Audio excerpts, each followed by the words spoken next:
ರಾಜ್ಯದ ಸೆಸ್ ಏನಾದ್ರು ಕಡಿಮೆ ಮಾಡ್ತೀರಾ ಅಂತ ಪ್ರಸ್ತಾಪ ಏನಾದರೂ ಇದಾವ ಅಂತ? ಟ್ಯಾಕ್ಸ್ ಏನಾದ್ರು ನೀವು ಕಡಿಮೆ ಮಾಡ್ತೀರಾ ರಾಜ್ಯದಿಂದ ಅಂತ ಸರ್?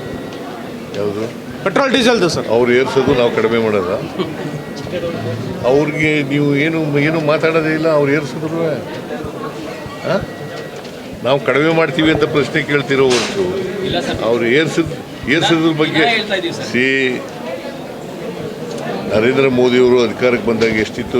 ಮನಮೋಹನ್ ಸಿಂಗ್ರವರು ಎಷ್ಟಿತ್ತು ಪೆಟ್ರೋಲ್ ಬೆಲೆ?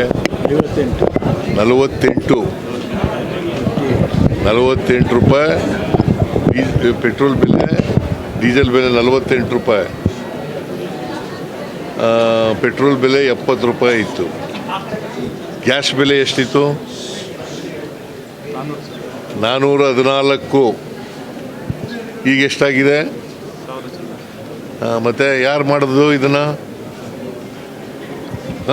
ನೀವೇನು ರಾಜ್ಯ ಜನತೆ ಏನಾದ್ರು ಸ್ವಲ್ಪ ರಿಲ್ಯಾಕ್ಸ್ ಮಾಡ್ತೀರಾ? ರಾಜ್ಯ ಜಾಸ್ತಿ ಇದೆ ಅನ್ನೋದು ಅಲ್ಲ, ಇದ್ನ್ಯಾಕೆ ಪ್ರಶ್ನೆ ಕೇಳ್ತಾ ಇದ್ದೀರಿ? ಅವ್ರು ಹೆಚ್ಚು ಮಾಡಿದ್ರೆ ಇವ್ರು ನೀವು ಕಡಿಮೆ ಮಾಡಿ ಅಂತ ಜನರಿಗೆ ಏನಾದ್ರು ನೀವು ನಿಮ್ಮ ಕಡೆಯಿಂದ ಸಹಕಾರ ಕೊಡ್ತೀರೇನೋ?